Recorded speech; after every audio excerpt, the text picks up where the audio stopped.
Hi everyone! Ako mula yung agent Selang, yung kapitbahay at agent dito sa Lancaster, New City, Cavite. At ngayon, kasama ko si husband Ron at si Gracia, ang aking sister. Dahil pumunta kami ng office. Ayan, ngayon i-share ko na rin sa inyo kung anong meron dito sa Lancaster. Ayan, meron ditong Shopwise yung kanina.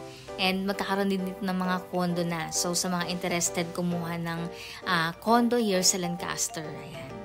At ito meron din tayong transport hub sa ating left side.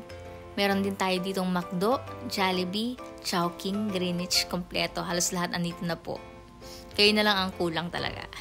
Ayan, pataas ng pataas yung mga value ng property rito kasi magkakaroon na rin tayo ng SM General Trias. Alam niyo ba kung nasan siya? Inside Lancaster, New City. Kaya talagang pataas ng pataas yung value. Ayan, medyo mabilis yung vlog ko kaya hindi ko napasilip lahat. Ayan, ang ating church. Yung kanina nakita yung daan, pupunta rin ng Cavitex kung pupunta kayo ng Manila. Papunta rin kasi ng palabas niya is Kawit. Ayan, nakita niyo yung blue kaninang shuttle. Yun yung mga shuttle service na umiikot dito sa Lancaster. At ayan, doon tayo magka-park sa The Square Mall para mas malapit papasok ng office. Kasi mag-assigning kami ngayon ng mga documents namin sa kinuha naming West Wind Unit and sa Minam Unit. At mamaya may tripping din kami. Ayan, abangan niyo yung mga next vlog ko. At syempre, kung interested ka rin mag-inquire, magpa-tripping dito sa Lancaster, New City and mga project namin here sa Cavite, message mo ako.